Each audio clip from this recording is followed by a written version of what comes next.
Blah blah blah blah blah blah blah blah.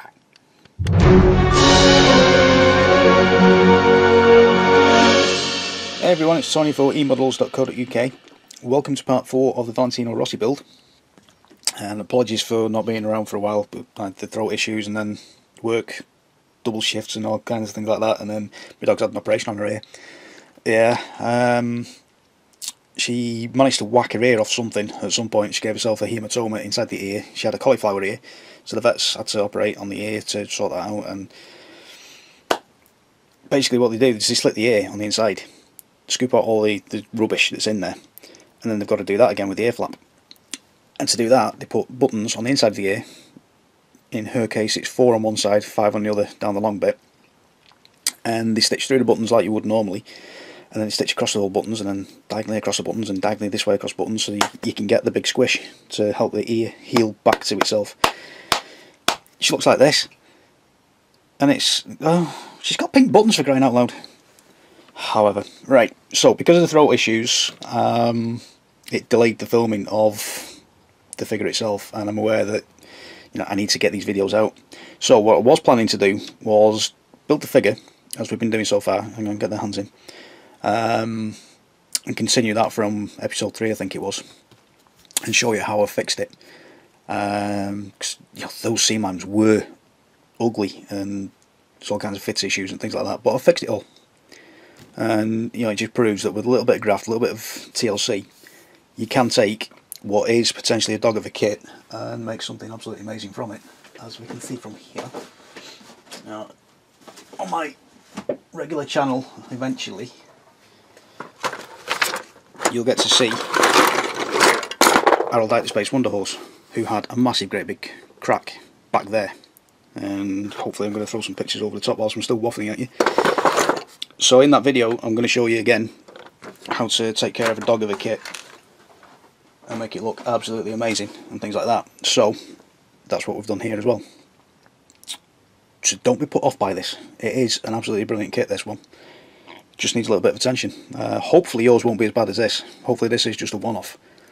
But like I say, because of the throat and things like that, I'm delayed now with the figure itself. So what I'll do is present episode 5 to you as episode 4 instead. Yeah, I know it doesn't make sense, but there we go.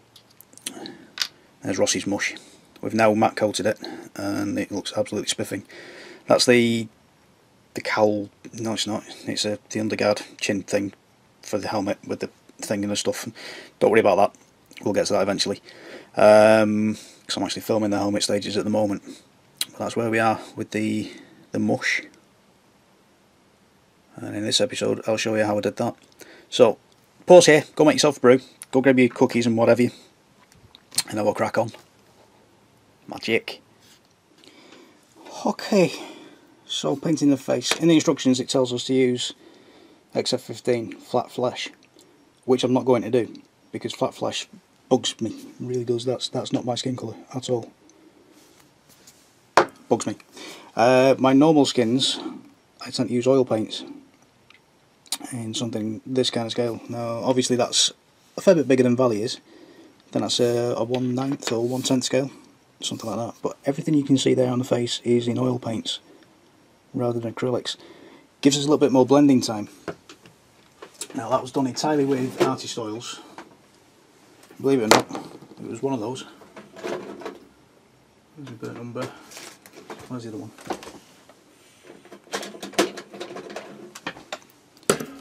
Yellow ochre, burnt umber, and a touch of white.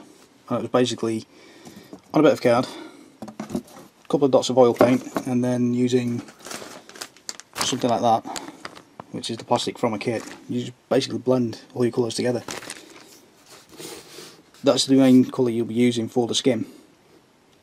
And then you darken it obviously with these ones, lighten it with a white or a yellow. I'm not going to do that because that's a bit too complicated to go through in one video. And I've literally just had it and I put it down somewhere and it's gone. I stumbled across last year, I think it was, the year before. Why did you put that?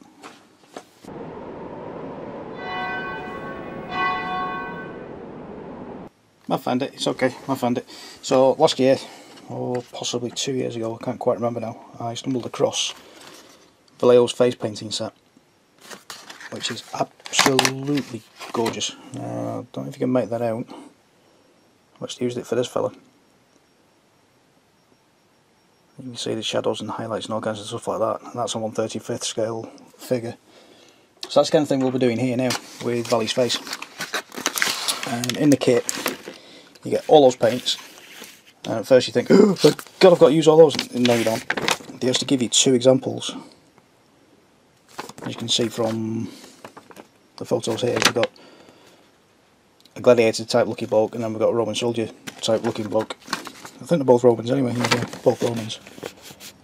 One with and one without the helmet. So they teach you 2 different versions. So we've got that version, this version. And there's basically a how-to guide on the back. So you do a base coat, and then you highlight, and then you highlight, highlight, highlight. Then you go with darks, things like that. You just basically follow the steps through. And it's quite cool. It really is quite cool. And you get the final result, which is there. I'll sort of show that. So you go through all the different stages of highlighting and shadows and things like that. So we'll go with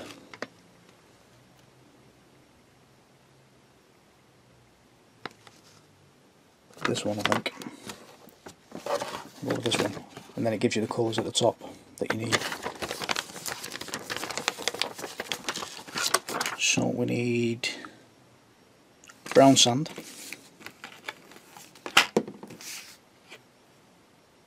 basic skin tone, which is that one.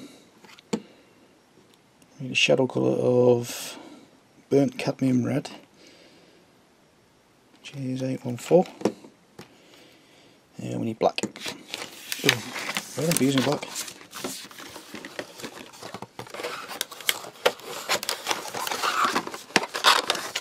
And we could use a palette, but I'm not going to. I'm going to use the kit plastic bag as the palette.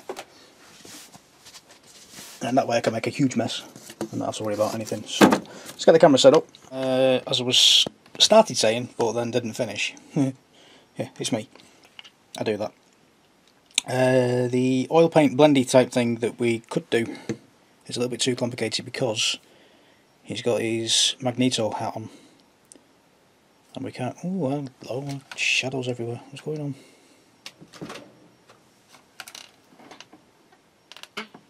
There we go. Hello, Valley.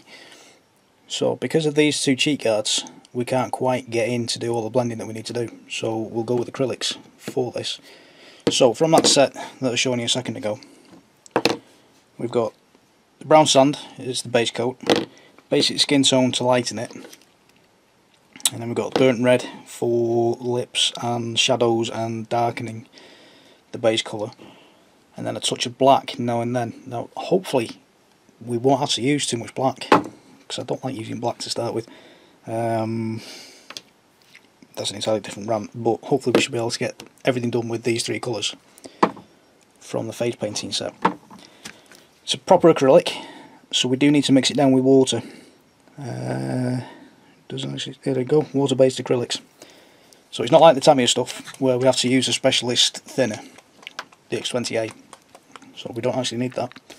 So on a piece of plastic, we don't actually need the palette for this. This will actually be a little bit more helpful, so we've got a bit more room to play with. Let's give that another shake. I'm shaking that for about 20 minutes off camera. There we go. And then I've got a selection of brushes. So I've got the medium one we've been using for most of the detail work anyway, and then we've got 4 detail brushes. Now I don't think I need all those, but it's good to have them just in case. Oh, a bunch of disappeared under me. I think magic. It's good to have them handy, just in case you do need them and you can't quite get to do a colour change quickly enough. So we're going to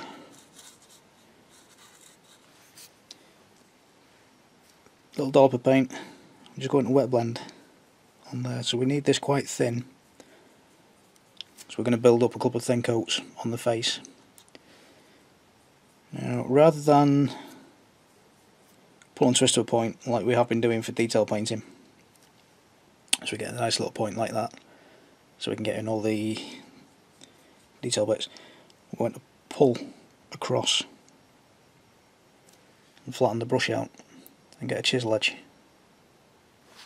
And that way, hopefully, we should be able to get into the crooks and nannies. A bit too runny. There we go. So we're going to build this up in a couple of layers. So we need it thin enough that it's going to go on, but not pool everywhere. I'm just going to take care of the throat first. And it looks patchy as hell, I know. But that's okay. The second coat should take care of it.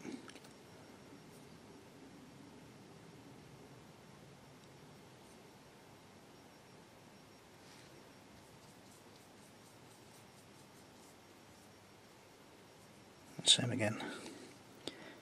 Just pull it into a chisel edge. And that way we can get right up to that cheek guard. Like so.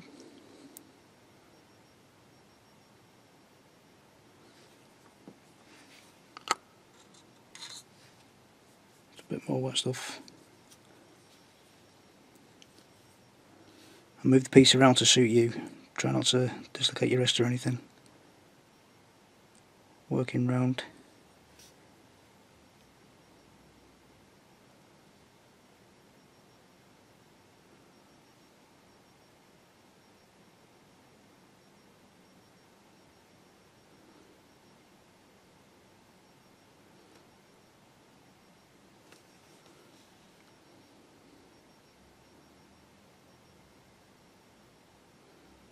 So there we go. Looks as rough as a bear's bum. Like I say, we're after a couple of really thin coats. If we walk this on all in one go, it looked like the lady on the counter in the big department stores that tries to sell your lady friend makeup. You know, it's like that really heavily plastered on look. We don't want that.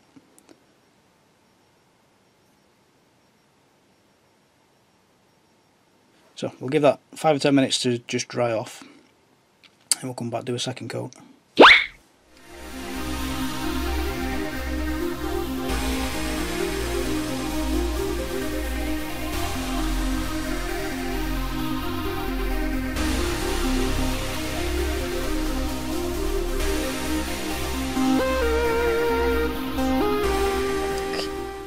Alright, see if we can bring it down a little bit now for the next step. So we've got a Valentino head, and we're going to take the brown sand base coat that we used in the base coating stage, funnily enough. Just move the brushes out of the way. So we're going to use a splot of the base coat, and we're going to give the basic skin tone a quick shake, just to reactivate it all. Like so. Just looks a bit iffy that.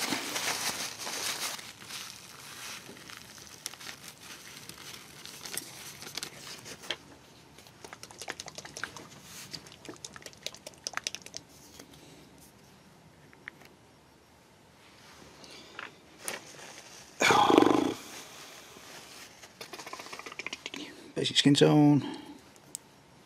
Don't do. So, base coat, lightning coat. I'm going to use a smaller detail brush this time. So again, pop into some water just to wet everything down. Get it all mixed about. Just that lighting a little bit. Got terrible shine. So just activate everything. We need slightly thinner coats as well. It's literally just a dot of a highlight shade. So we just lightened the skin tone a tiny little bit. Hopefully you can make that out amongst all the shine off the plastic. And then you're literally going to take your figure and then pick out all the highlight points. So we've got the bridge of the nose,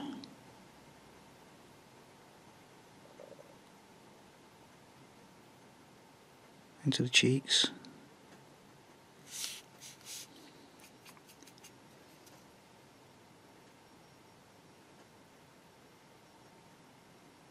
Like so. So it's not much, it's not huge differences. As it's drying, you'll look at it and you'll think, that's not doing anything. But it is just slightly changing all the flavours. As it builds up, you'll see a difference. I'm going for the top lip. Like so. And then the point of the chin. I don't know, this is a terrible waste of time, because most of this is going to be hidden by his helmet anyway. But we know it's there. Let's go across the top of his Adam's apple. My dog's getting shouted at again. And then the front of that neck muscle there. And that one there. And then back the brush again. So it's getting a bit too dry now. Reactivate all this. And now that we've got that colour there, we can add a touch more. So you should be able to see now a blend from the base coat into a highlight, into a second highlight. Get a bit more wet on there. So this is all with the same brush. You can just pick out high spots. So down the nose, across the cheek. So I'm not actually brushing on now, I'm just dotting on. Across the cheek there. Onto the top lip.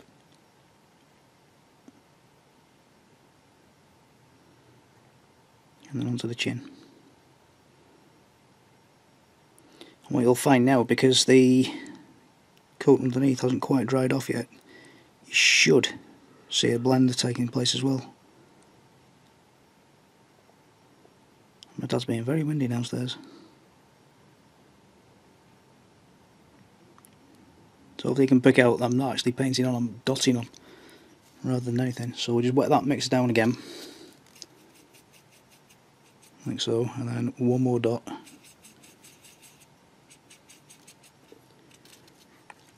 And we'll use this now as a final highlight. So again, down the nose. Across the top lip because we're there already. Onto the chin. Sternocleidomastoid, I used to know the name of that muscle. Sternocleidomastoid or something like that, I think.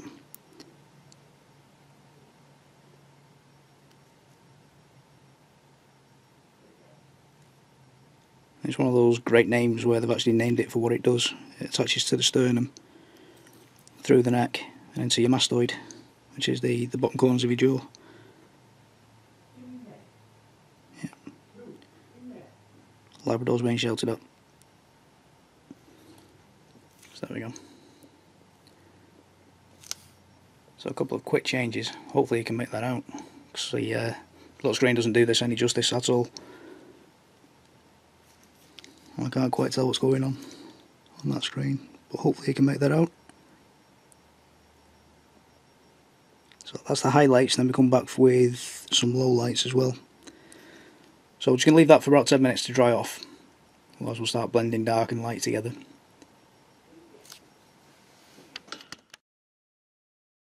Dot of the base colour again, so it's the brown sand, and a dot of the burnt red this time. So we're going to go in for the shadows now. So literally a dot. So it's like if you're familiar with Tamiya's XF64 by the look of it, that funny red brown colour that they do, it's very similar to that. So I'm just get that activated, get some wet. Oops, a bit more wet. There we go. So it's literally again one dot. Bring that in. That might be a little bit too dark, so we'll go further back into our base colour. I can work with that. So we'll pull away to the side as well. There we go, that's a little bit better, a little bit lighter. So we'll just add a little more base colour up here so we can actually blend now through the shades. So I'm going to choose that colour there in the centre. We're literally now just going to find all the shadow points. So it's just there under the eyebrows.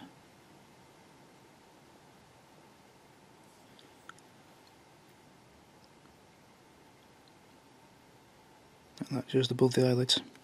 Then we come again underneath the eyelids.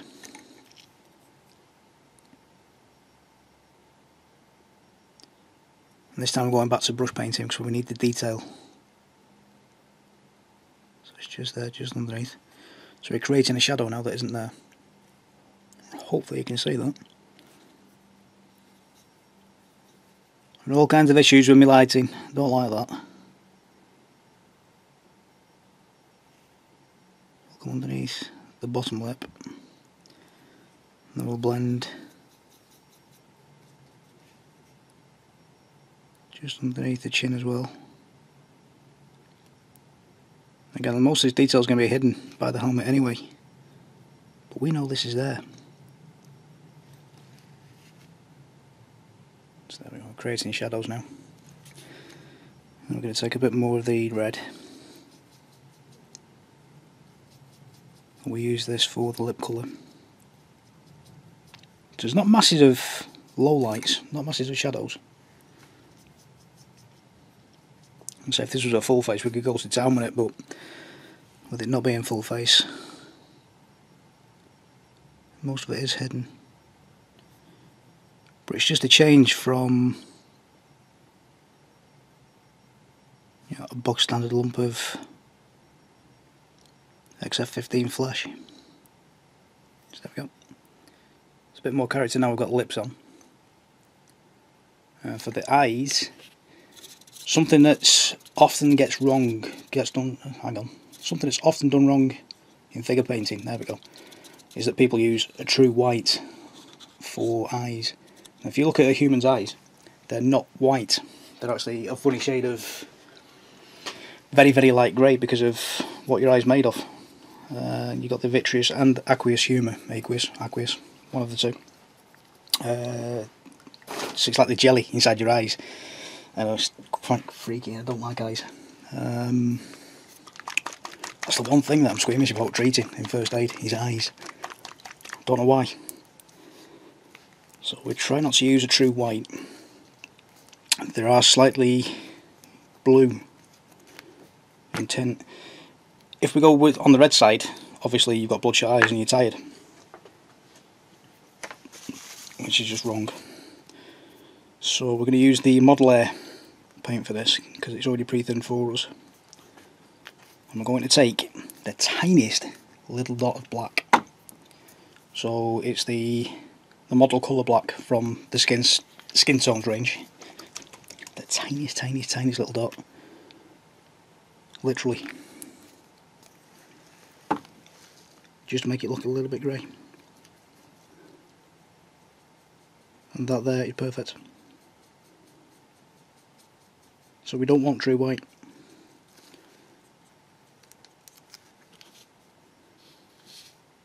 If we use true white, it makes them look like I don't know, like dolls or something, and it's really freaky.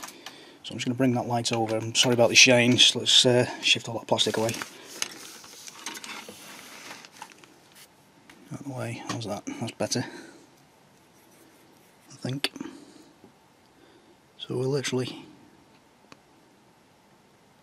just going to wedge in. Now right there, we can actually see the iris of the eye.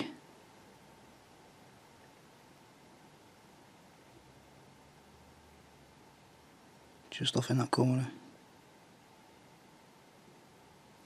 So for that we're going to go in with the black itself. We'll just wet that down a tiny little bit. Just so we can get a bit more control over it.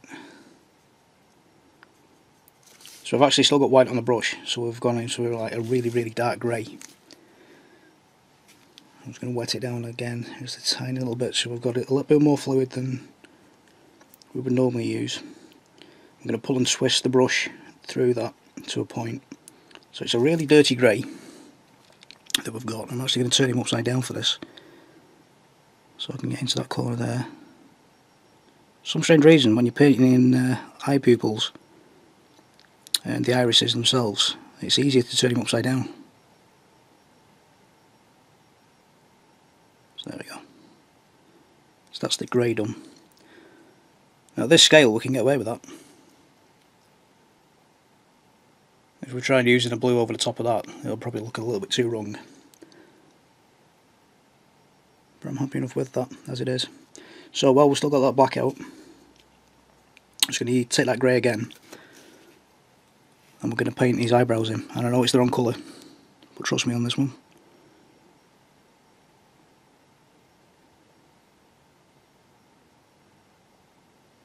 We need that shadow first.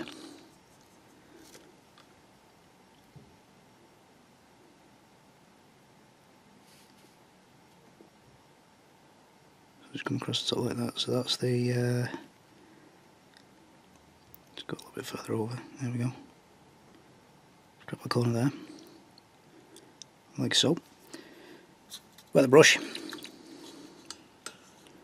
Well, we've still got that quite wet on the eyebrows. I'm just going to go in with this funny red colour. And again, pull and twist the brush to a point, like so. And I'm going to take most of that back off on the paper towel. I'm just going to very gently rub over the top.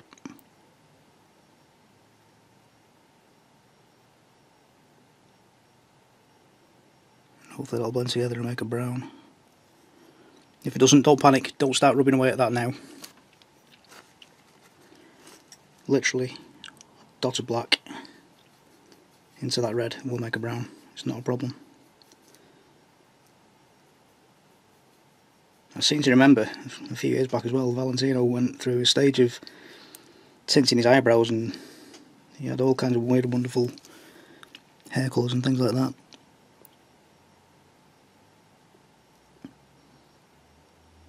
So there's a couple of overspills, but we'll take care of that in the next stage. Like so. So that's that. And while we've got this paintbrush out, we might as well touch in that, or will we? Yes, we will. We'll touch in that RLM 74 while we're here, which is the base coat grey that we've used for the helmet. Where are you? There you are. So I'm just going to drive my brush off to the side here on that paper towel, like so.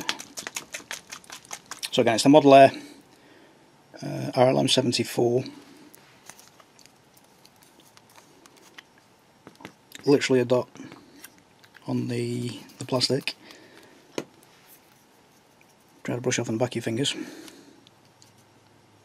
And we're just literally going to touch that corner in where we've rubbed away the paint.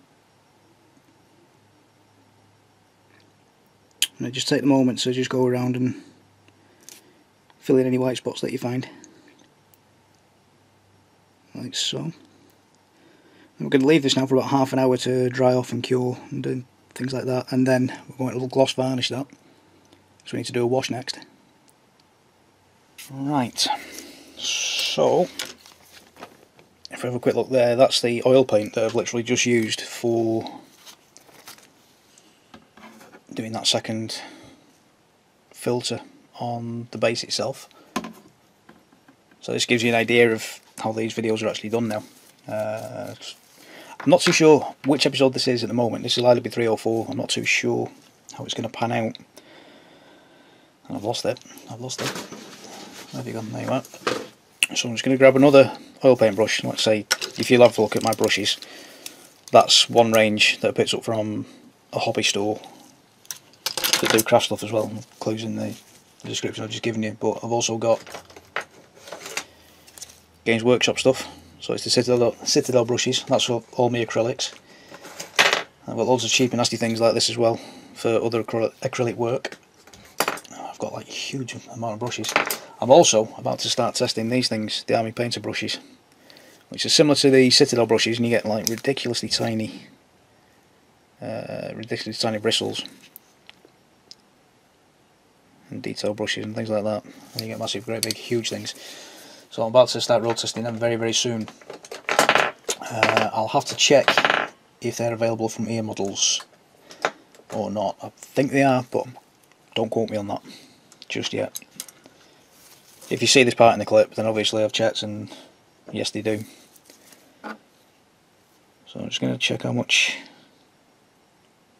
thinners we've got left in there. That should be enough for what we need to do. So I'm just going to wet that brush and then just go in the nooks and crannies on his face. So you can see there, the whole thing's just gone and flooded the area. So it's a little bit too much. I should have taken that off on a piece of kitchen roll off to the side, but it's okay. So on a piece of kitchen roll off to the side, you dry your brush off a little bit, and if there is too much, it's simply just a case of going back, wicking away with the brush, just to control it all. So it's not a huge problem. Your initial reaction is try not to. From the sounds of it outside, I'm not too sure if he'll pick that up or not. My mum's just got back with the running club. Not quite 60. She's running half marathons. Absolute legend she is. She's fantastic, my mum. Right, so don't put that down on your kitchen roll because it'll soak all your oil away. MiG 502 Abteilung German ochre. You can also use something like an artist's burnt umber or something along those lines, or possibly even yellow ochre. There's some kind of mid-tone brown you'll need, and this is going to be complete guesswork,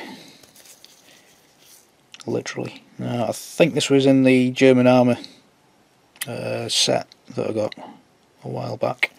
It's literally the tiniest little dot, just a flavour. So it's literally a tiny dot. Think about thinners. Possibly a little bit more than that. What we're doing now is we're creating a wash. So let's go from the lid.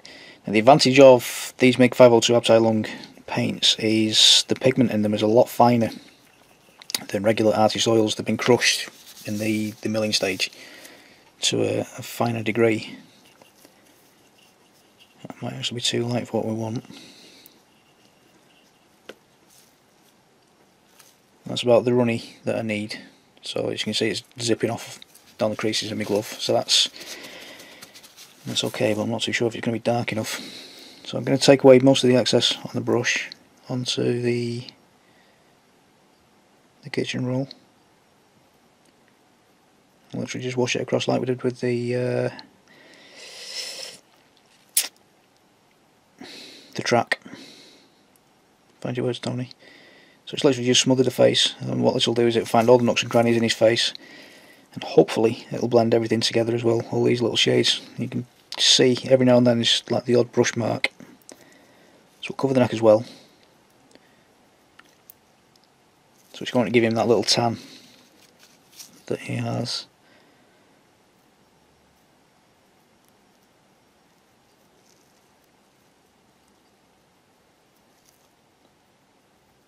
Like so. So we've literally applied now a tan filter, if you like.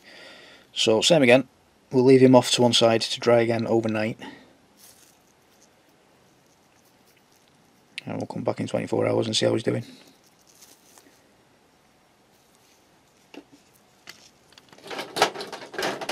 Right, back to his mush.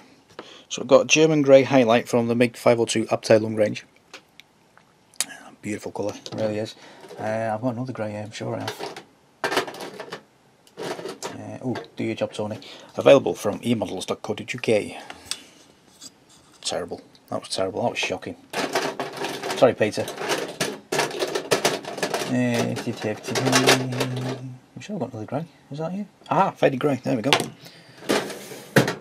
So, face is dried off a little bit now. So he's still a bit shiny and things like that. So we're going to try that again. Mat that down. Eventually. Now I'm just going to grab my from my oil paintbrush things. So oil paint brushes with 2 pens for some reason. I don't know why they're in there. So I've got a couple of grotty brushes here, like so. That's my dry brushing brushes, and that should do us. And what we're going to do now is, where's my scrap cardboard? I'm going to get some scrap cardboard. Oh. Packaging boxes and things like that. Oh, there we go. You'll do. You'll do. So I'm just going to grab some. What's that one? Faded grey. Literally just the top from the tube. Get it onto the cardboard. We're going to dry brush now over these lumpy bits on the helmet. So we're going to come across. We've got a nice big edge there. It's going to come across and just flick against that edge. There and there. A bit too much, so I'll come across with a finger. Just wipe a little bit of that off. It's the beauty of oils. You get a couple of hours to play about with it. And shift it around a little bit. And again, we're not going to see any of this, but if you can imagine this is going to be a Roman helmet or something like that. You know, it's worth practicing these techniques. Yeah, try and avoid the mindset of I'm not going to see it, so I'm not going to paint it. Practice, practice, practice, practice. Not a few of you get in touch saying, I wish I could do that, and I can't do this, and I can't do that. That's your first problem. Stop saying I wish. Stop saying I can't. Just grab a brush. Throw some paint on there. At the end of the day, if we're not going to see this, it doesn't matter if you cock it up. Have a play. It's a fantastic feeling. And every now and then you'll come across something. You'll just do it. You won't even think about it, you'll just do it. And you'll sit back and you'll go, whoa, what? I did that. Fantastic. Alright, so I've got some of the paint on there now. Like so. I'm going to take the dry brush, the dry brush. I'm just going to blend some of these things away. Just fade it in a little bit. I have seen online some clever folk have managed to actually get the face visible through the helmet, and they've only whacked the back end of the helmet on. So we've got the option now of converting that helmet if we so desire, which I'm not actually going to do. I've thought about it a couple of times and I don't know. That might be one for another time. Let's go back to the wet dry brush. That made no sense whatsoever. Put that edge up there at the front. Yeah, like so.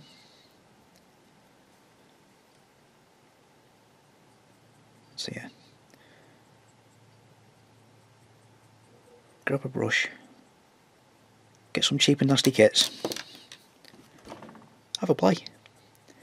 Swap to the dry brush now. Just blend that in a little bit. Fireworks? Really? I don't know if you'll pick that up on camera. There's definitely somebody letting fireworks off in January. Yeah. Joys of a council estate. So it just breaks up that lump of grey. So like I say, if this was a Roman helmet or a German helmet or something like that, yeah, have a play with it. See what you can achieve. Send me photos. I love it when you guys send me photos. I can sit back and go, yes! Yes! And celebrate your glory and your achievements. I love that. I genuinely do. So, I'm not even going to use the German grey highlight. I'm happy enough with where that is now.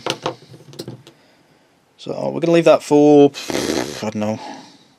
I've literally just off camera, literally, just finished doing that clip. So this is going to take the same 2 days to dry off. So I'm going to give it at least 2 days, let it sort itself out, and then we'll matte varnish the whole thing. Get rid of all that nasty shine. and then we'll see what he looks like, and then if we need to, we can add more paint. It's not a problem. Oh, I'm happy enough with where that is. So just off camera, literally just drying all the bristles. There we go. Because I'm going to do more dry brushing in a minute.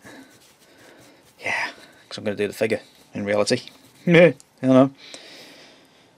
It gets confusing in these films. It really does. Cool. What was I going to do? Yeah. Next time-lapsey thing you do that, not the time-lapsey thing, the next, yeah, it's going to be 2 days later. So yeah. And obviously 2 days later ended up being like 2.5 weeks later, because I lost my voice and all kinds of stuff like that happened. And what else has happened? Oh, my dog's had the operation on her ear, and oh, tell you what, I've never seen a dog go cross-eyed before. It's bonkers. So there we go. Hopefully you can make all that out. It's had a matte varnish now as well. I forgot to record that part because I didn't have a voice anyway at the time. But there we go. That's Valentino's head, and I'm quite happy with that. I genuinely am happy. Now, I'm still working on whether or not I can convert the back of the helmet, because it is a shame to have all that there and not be able to see it. And that's going to be the kind of idea. And I've actually seen photos online of people who have done that. So I'm going to have to run away and do some research, because as you can see there's a gap there, so I need to figure out how to sort that out. Or it's definitely an option that I'm looking into. And then we can whack the front on as and if we need to. So we'll call it an episode there. I was hoping to show you a little bit more of the figure build itself, but the way it's panned out with all the filling and seam lines and God knows what else I had to sort out, it's going to be an entire episode all of itself. I'll give you a quick glimpse, because we've got some paint on there now. There we go, quick glimpse. That's all you're getting. I might even teach you with one of those. So we're slowly cracking on with that. And like I said, there's been a lot of filling. Because I lost my voice, most of it isn't ready. I was hoping to have had all that sorted out by now, so I could, follow on from episode 3. But unfortunately, it didn't pan out that way, as explained at the beginning. We'll see it eventually. We will see it eventually. Right, so I'll shift all that out of the way so I can bring the sponsors in. There we go. Bob Long, emodels.co.uk. Don't be put off by the seamline issues. With a little bit of TLC and a little bit of graft, it can be an absolutely amazing model, and it is. I'm really happy with it so far. Stick with it. Stick with it. Don't give up. Don't be put off. It's great. Bob Long, same. You need this kit. You need the bike kit. You need all of it. You need everything. Just spend loads of money with them, and that'll make them happy, and it'll make me happy, and I get more work. Yeah. So I'll see you in the next episode, and we'll crack on with the figure properly, and I'll show you how I sorted everything out and things like that. And in the meantime, take care. Thanks for watching, and be lovely, because you are. You're lovely. See you next time, guys.